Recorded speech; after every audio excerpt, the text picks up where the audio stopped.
Je m'appelle Maxime Rovert, je suis philosophe et je travaille sur une éthique des interactions. Plutôt le matin, parce qu'en fait le matin c'est le moment des commencements.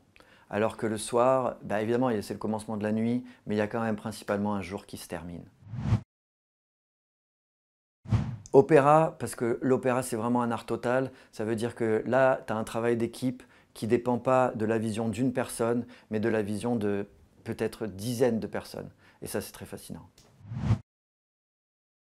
Moi, je vois la foule dans le désert, c'est-à-dire que j'adore être tout seul parce que je suis en contact avec plein de choses. Mais j'aime aussi la foule parce qu'en fait, c'est un désert.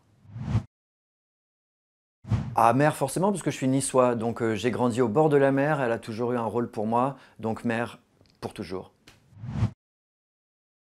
Les deux, parce que j'ai enseigné au Brésil pendant plusieurs années et que je vais régulièrement en Turquie. La Turquie, en fait, si elle tient, c'est-à-dire si elle arrive à survivre, c'est l'avenir du monde. Vegan résolument. D'abord, j'ai jamais aimé les frites et c'est plus le moment de bouffer des steaks. Résolument t-shirt parce que le t-shirt, c'est le symbole social de la simplicité. Les deux ensemble, Spinoza, c'était mon premier amour. J'ai passé 20 ans à traduire, à enseigner du Spinoza. En fait, sous Spinoza, il y a toujours eu Sénèque. Sénèque, c'est mon deuxième amour. C'est maintenant celui que j'ai envie de traduire et d'enseigner.